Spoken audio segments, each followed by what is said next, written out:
journalism isn't just spotty. It's wherever I go, people like you are very interested. You're understanding that there are problems, and it's just not picking and choosing the special interests. It's structural. It's philosophic. This is what has to be changed.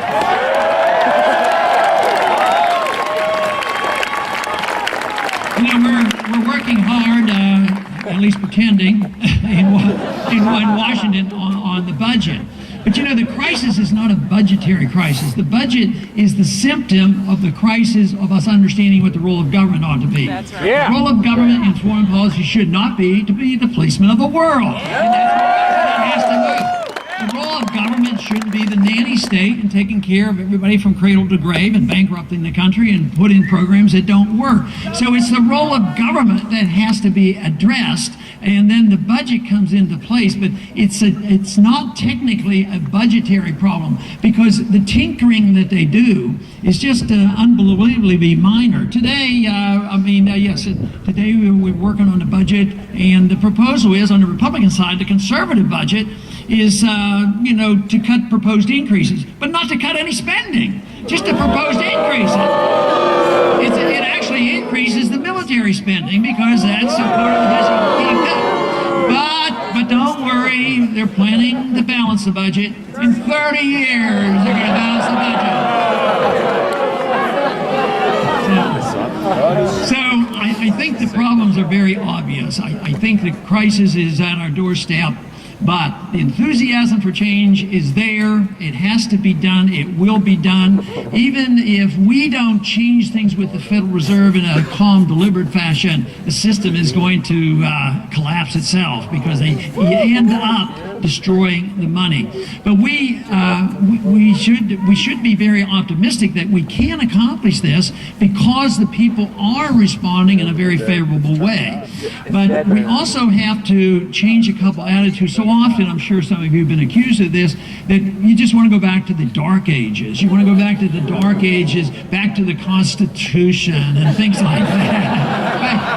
back to these Dark Ages. But you know where the Dark Ages are? They endorse tyranny. That's where the Dark Ages are. That's been around for a long time. Freedom is a new idea. Relatively speaking, in history, it's been really tested best in this country, and we've sort of given up on this. So we don't want to go back. What we want to do is pick up the pieces where they were and improve on it. We can have a better gold standard. We can have a better understanding of individual liberty. And we certainly can have a better understanding, or at least improve upon what the founders advised about a foreign policy of non-intervention in friendship and trade. I think, for instance, that we ought to admit that sanctions don't work. Sanctions aren't actually an act of war. So whether it's sanctions against the Iranians or sanctions against Cuba, don't you think it's about time we started talking to the Cubans and going to visit? I mean, the Castros are still living down there, and after 40-some years, they've used us as the scapegoat, blamed us for all the problems. So there's so many things that we can improve upon and pick up the pieces. But bringing with the principles of liberty and this whole idea of freedom is such a wonderful answer to our problems, because everybody should endorse freedom, whether you're left, right, middle, conservatives, or whatever.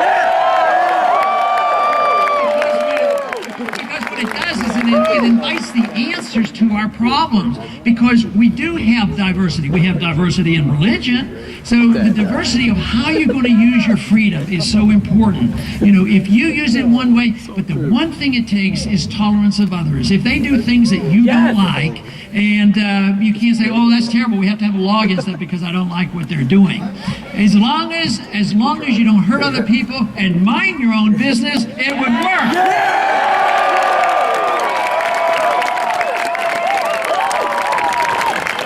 This in many ways brings coalitions together. It brings left and right together on civil liberties and war, and even on the spending policies. It should bring us all together.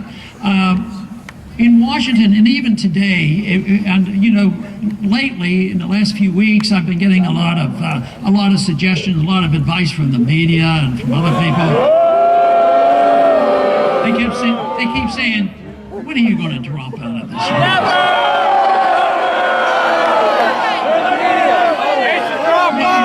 When are you going going to quit being overly rigid? When are you going to start compromising? My answer to that is there's been way too much compromising for way too long. Because that's exactly what they do. The leadership of both parties compromise, and they have the same foreign policy, they have the same monetary policy, they have the same spending policies, they have the same entitlement system, and they endorse this whole principle of lobbyists running the show and fighting for their piece of the pie. So what we need really is actually less compromise. We need coalition building. We need to bring people together. I believe our Constitution and the principle of liberty will bring us together. And if we accept these basic principles of more tolerance for other people, just remember, tolerance doesn't mean endorsement. You know, I happen to think, for instance, that the drug war is totally useless. And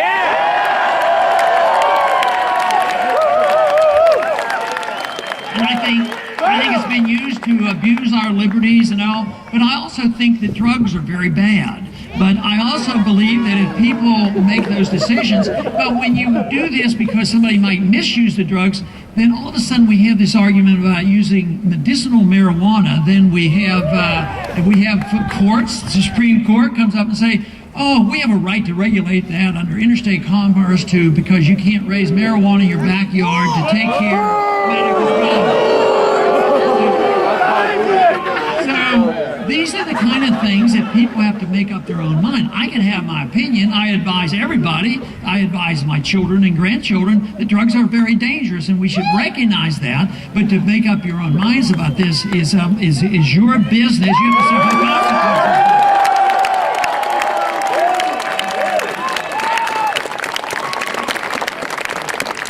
If you look at the consequences of the drug war, it's a disaster. It's a $1 trillion deficit. I think over the 20, 30 years, it's like $3 trillion of debt has accumulated.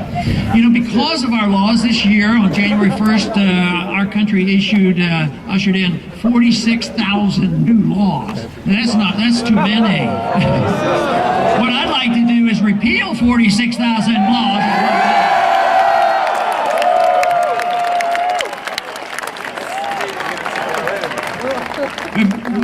We can do that. We must do that, but we have to restore this confidence that we need. And this is actually where we're making tremendous progress. What we need to do is continue to be energized. We each have a responsibility. If you endorse what I say and understand it, you know, you're going to be in a group, because most people never care about politics. The majority of people actually don't vote, and the majority who vote decided they are soon before. The fact that you come out and you're interested in this, and if you understand this, actually the burden falls on you to do something about it. And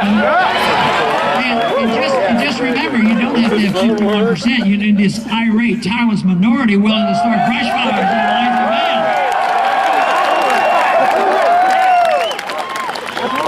Benjamin Franklin said those who expect to benefit reap the benefits from liberty must, like men, undergo the fatigue of supporting it. So it will take a little bit of work, but I don't think it takes sacrifice. It takes work, but not sacrifice. People say, oh, to get over this, we have to sacrifice. If I return your liberty to you and give you the chance to work hard and keep what you earn, get the government out of your life, out of your wallet, out of your bedroom, and leave you alone, that's not a sacrifice.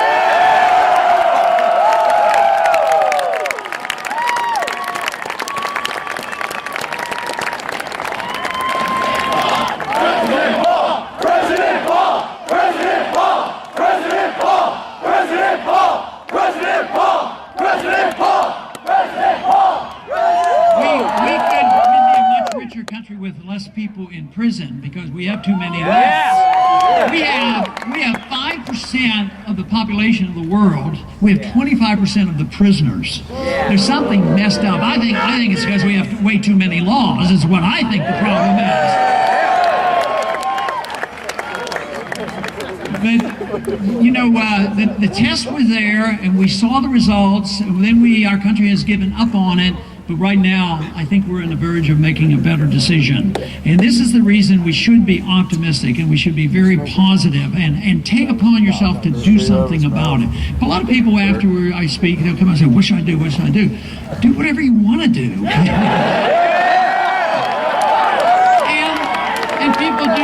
things. Some people run for office. Some people even get elected to office. Some people help other people run for office. Some people are pretty good at earning money and they donate to other causes. Some people become teachers. Some people actually go into journalism. I'd like to see a lot more freedom lovers go into journalism.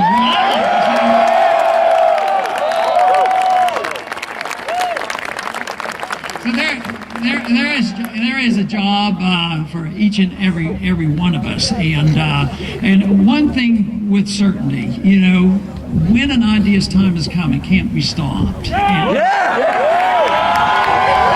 And the ideas of liberty have been around, but they've been lying dormant. I think your generation is awakening a lot of people, not only your generation, but a lot of other people who have been holding back and looking for a little encouragement. But, you know, they say that armies can't stop it. I think they can stop individuals at times, and they can put roadblocks in front of a few politicians. But the ideas they cannot stop. It is the idea. And when the revolution is truly successful, it will not be a partisan issue. It will not be a Republican issue. Just as the problems in Washington is the compromising and this coalition building in Washington of right and left doing the wrong things, when the time comes when there is the coalition of individuals coming together and the revolution is successful, it will be by ideological and it will be pervasive and it will spread through the nation. It is already starting. It's growing.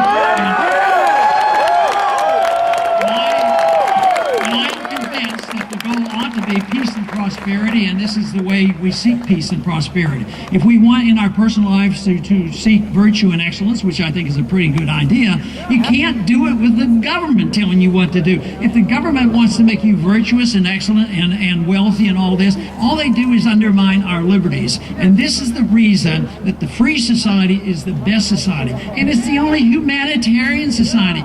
The opposition who say that we're going to have forced redistribution of wealth and give houses, free houses, and all this, and free food to everybody. They do this and make us look like we're not humanitarian. We don't care about our fellow man. The truth is, if you're a humanitarian, you care about your fellow man, you care about prosperity, you care about correcting the problems of starvation, you have to believe in liberty, the free market, and sound money. That will produce our peace and prosperity that we all desire.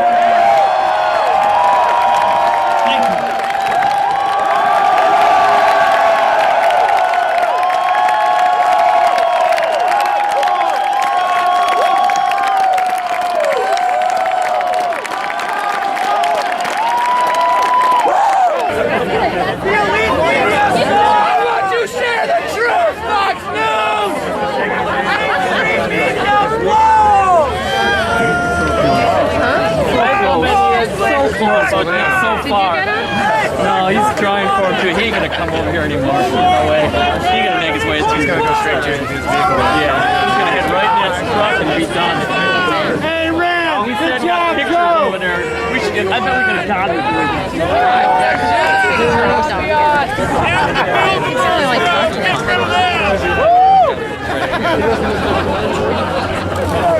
There is a guy.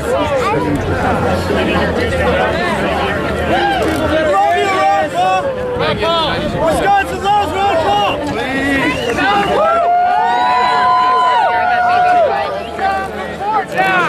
where the goal is! Press Geithner!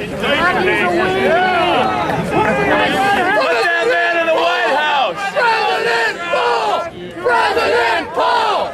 President Paul! President Paul! President Paul! President Paul! President Paul! President Paul! President Paul! President Paul! President Paul! President Paul! President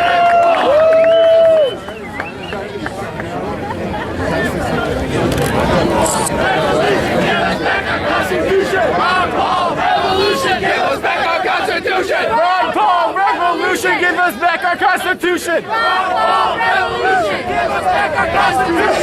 Paul, Revolution, give us back our Constitution! Ron Paul, Revolution, give us back our Constitution! Ron Paul, Revolution, give us back our Constitution! Ron Paul, Revolution, give us back our Constitution!